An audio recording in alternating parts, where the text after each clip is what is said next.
जैसा कि last episode में हमने देखा कि तांग शैंग 3 जायंट एंट से लड़ रहा था और उसने अपनी ब्लू सिल्वर प्लांट से उनको जकड़ने की कोशिश की है, लेकिन उल्टा जायंट्स ने ही तांग शैंग को जकड़ लिया है और तांग शैंग इनकी कैद से नहीं छूट पा रहा है। ये देखकर तांग शैंग हैरान है क्योंकि उसका ट्राइडेंट 900 केजी का है और प्लस उसकी स्ट्रेंथ भी है जिसको इन्होंने जकड़ रखा है। इनको पता चल गया है कि मैं ब्लू सिल्वर एम्परर हूँ, फिर भी ये मुझसे नहीं डरे हैं। इन जायंट एंट्स की इंटेलिजेंस ह्यूमन के बराबर है और ये तांग शैंग को अब 3 डायरेक्शन से खींच लेती है। तांग शैंग को काफी दर्द होने लगता है, लेकिन फिर ज्यादा फोर्स की वजह से ब्लू सिल्वर प्लांट टूट जाती है और तांग शैंग आजाद हो जाता है। तांग शैंग फिर तुरंत जायंट एंट्स के ऊपर जाकर giant app left hand spirit bone technique की ग्रेविटी क्रैश को यूज करता है और बहुत बड़ा पत्थर जायंट्स के ऊपर लाकर पत्थर को ग्रेविटी क्रैश के नीचे लाकर उन पर देकर मारता है। वो साथ ही साथ पत्थर पर अपना भी फोर्स लगाता है जिससे जायंट एंट्स दब जाती हैं और इस जायंट एंट्स को भी काफी दर्द होता है, लेकिन वो कैसे ना कैसे करके वापस खड़ी हो जाती हैं।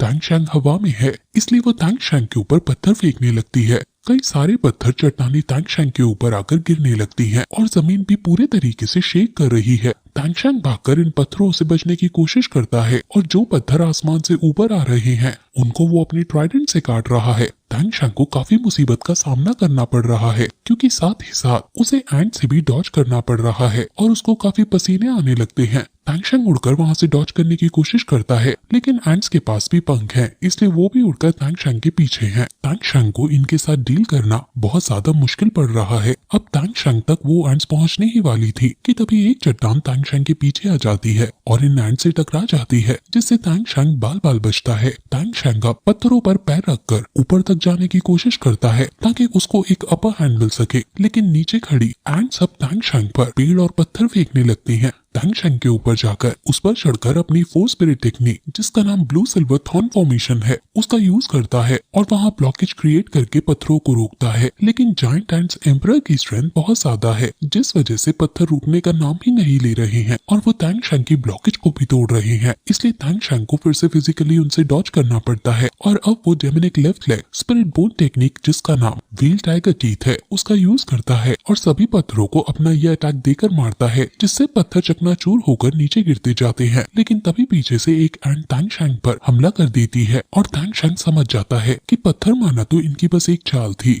इनका प्लान ये स्नीक अटैक करना था। तांग शैंग अपनी डिफेंस को यूज करके पीछे से बचता है और आगे से जब 2 एंट्स उस पर हमला करती हैं तो वो नीचे झुककर उनसे डॉज करता है और तांग शैंग फिर उन पर हमला करता है और उनको दूर फेंक देता है। तांग शैंग अपनी 8 लेग स्पिरिट बोन टेक्निक का यूज करके उन्हें मार रहा है जो उसने अभी अभी प्राप्त की है और वो वहाँ पर उन्हें जोर जोर से घुमाकर उन्हें घायल कर देता है। अब वो एंट्स नीचे घायल होकर गिर जाती हैं और तांग शैंग सकर गोल्ड थ्रेड का यूज करके उनकी बॉडीज में अपनी तार फेंक देता है जो उनको पूरी तरह से जकड़ लेती हैं और तांग शैंग अब उनकी पार को सक करने लगता है, जिससे एंट्स बहुत ज्यादा कमजोर होने लगती हैं। जब से सकर गोल्ड थ्रेड में चेंजेस आए हैं ये बहुत ज्यादा शक्तिशाली हो गए हैं। तांग शैंग ने अभी अभी फाइट की है जिस वजह से उसकी सोल पार काफी ज्यादा ट्रेन हो गई है, इसलिए तांग शैंग उनकी एनर्जी को एब्जॉर्ब करने का डिसाइड करने लगता है। उसको काफी ज्यादा एनर्जी मिल रही है और तारों की वजह से कैरी जो एनर्जी हो रही है वो बिल्कुल भी रिड्यूस नहीं हो रही है। अगर तांग शैंग अपनी इस गोल्डन थ्रेड को पूरी तरह से विकसित कर ले तो तांग शैंग और ज्यादा पावर को सक करने में कामयाब हो पाएगा। सकर गोल्ड थ्रेड्स और the 8 leg spirit bone human face spider से आई है, यानी ये नेचुरली इंसेक्ट टाइप बीस्ट के लिए कमजोरी है, इसलिए तांग शैंग को अपर हैंड मिल गया है। तांग शैंग अब नीचे उतरता है और सोचता है कि ये स्पिरिट बीस्ट काफी ज्यादा शक्तिशाली है और उनकी स्ट्रेंथ मेरे हाउतियान हैमर के स्पिरिट रिंग्स के लिए सफिशिएंट है।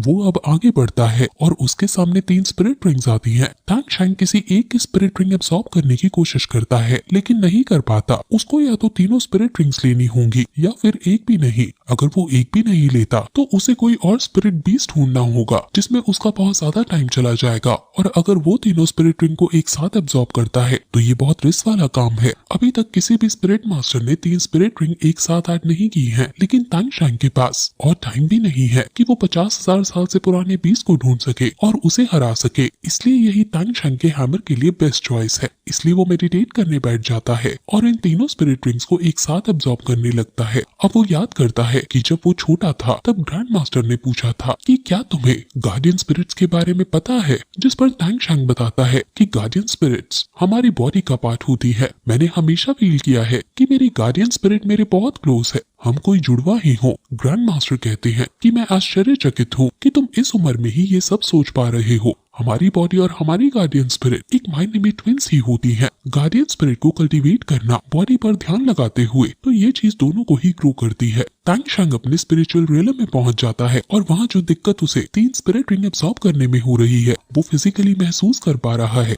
उसके सामने कई सारे चक्रा यानी राउंड ब्लेड्स उस पर हमला कर रहे हैं और तांग शैंग ज़ुआन दुआन मूव से उनसे बचने की कोशिश करता है, लेकिन उसकी ये ट्रिक यहाँ काम नहीं आती और उसको चक्रा से चोट लग जाती है। तांग शैंग फिर याद करता है कि बचपन में उसने पूछा था कि अगर हमारी गार्डियन स्पिरिट हमारी बॉडी ट्विन ही होती है तो क्यों हम थिंक कर पाते हैं और क्यों हमारी गार्डियन स्पिरिट नहीं कर पाती। ग्रैंड मास्टर कहते हैं कि गार्डियन स्पिरिट के पास खुद की सोल होती है, सिर्फ हम ही उसे फील नहीं कर पाते। अगर किसी दिन तुम अपनी ट्विन गार्डियन स्पिरिट के हार्ट को समझ पाए, उसको प्रूव कर पाए अपने एक्शन से, तो तुम उसके असली ब्रदर बन सकते हो। तांग शैंग पूछता है कि मुझे क्या करना चाहिए उसको प्रूव करने के लिए, तो ग्रैंड मास्टर कहते हैं कि मैं तुम्हें इसका आंसर नहीं दे सकता हूँ। इस दुनिया में ऐसा कोई भी महान आदमी नहीं जो तुम्हें इसका आंसर दे सके, तुम्हें ये खुद ही पता करना होगा। और स्पिरिट मास्टर बनने की जर्नी भी बहुत लंबी है। तुम्हें हर एक पहाड़ पर चढ़कर अगले बड़े पहाड़ पर चढ़ने के बारे में सोचना होगा। तुम पहाड़ों के बीच में कभी आराम नहीं कर सकते। तांग शैंग समझ गया था और अब वो मोटिवेट होकर मेडिटेशन पर ध्यान लगाता है और फिर ये एपिसोड यही खत्म हो जाता है।